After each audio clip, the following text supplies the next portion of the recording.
We open first Thursday. The venue is Four Flies, which is at 322 Northwest 6th Avenue in Erotica. We have 116 jury pieces that were juried in by a 5-member volunteer jury. We set out a lot of people. We had a lot of really great stuff.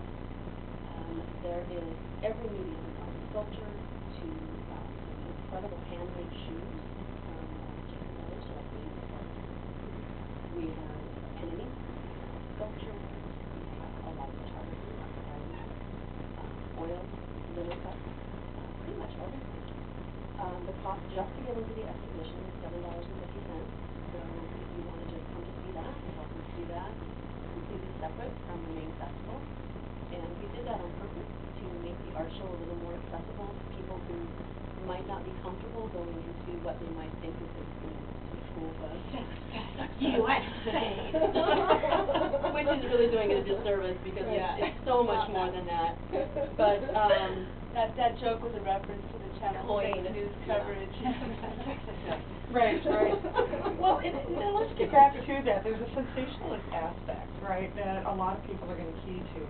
And in my head, the reason people key to that is because what you're doing is so very different than what our pop culture advocates or what is there, I guess, in our culture to tap into.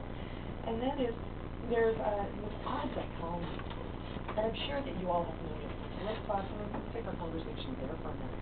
There's an odd dichotomy in our culture that says, sex sells.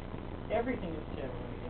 You have to be presenting yourself in some sort of over-the-top sexual manner, probably by the time you're in junior high school, if you're going to get anywhere socially. About that, give or take.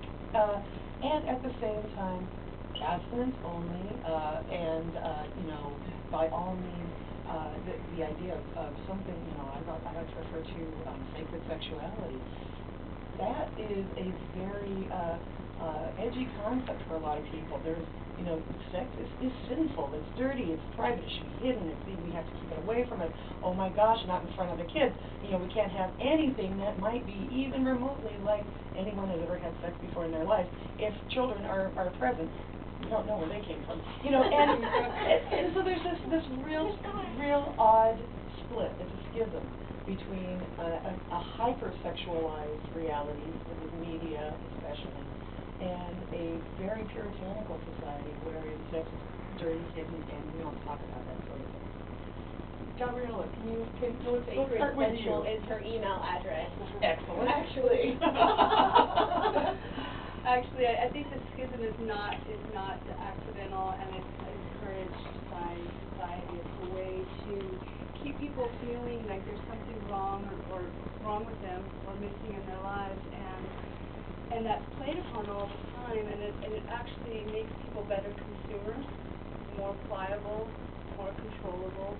If you can take something that's such an essential part of human nature and make people feel bad about it, then you've got a captive audience. Well, and that's where I think we have child, we have violence, sexual violence against men and women, and it's that keeping it in the closet that allows that sort of thing to happen. Can you elaborate on that a little bit more? That's a very important point. Sure. We have this, we see it time and again in the upper echelons of politics. How many politicians are, family values, one man, one woman, and yet they fly down to Argentina to have sex with a hot girl. And it's, So I think it's like anything else. When you shed light on something, the shadows disappear. And when we keep the door shut on our sexuality, it allows these negative aspects of it to happen. There's so many different ways of embracing sexuality in a healthy way. One of the reasons that most of us are doing this is for our children. I have daughters.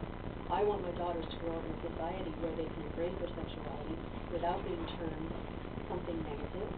I'm trying to keep them from sexual violence, and I want them to grow up and enjoy their sexuality, have pleasure from it. To encourage pleasure, nonetheless. Why not? It's like enriching. It seems like a very basic notion, and yet, to say, well, yeah, I'm encouraging pleasure in my life, in others' lives. Pleasure is a positive good in our society. If you say things like that, do you get things like... Oh, there's a lot of pleasure haters out there. Right. I don't know them. I want to hang out with you, Chris.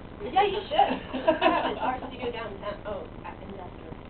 There you go. Hop on by. I want to remind our listeners, you are listening to Positively Revolting Talk Radio. I'm Ani, and this morning I am joined with Gabriella Cordova, Crystal Zingsheim. Okay. I'll get it right by the end of the show, I swear, and Morgana.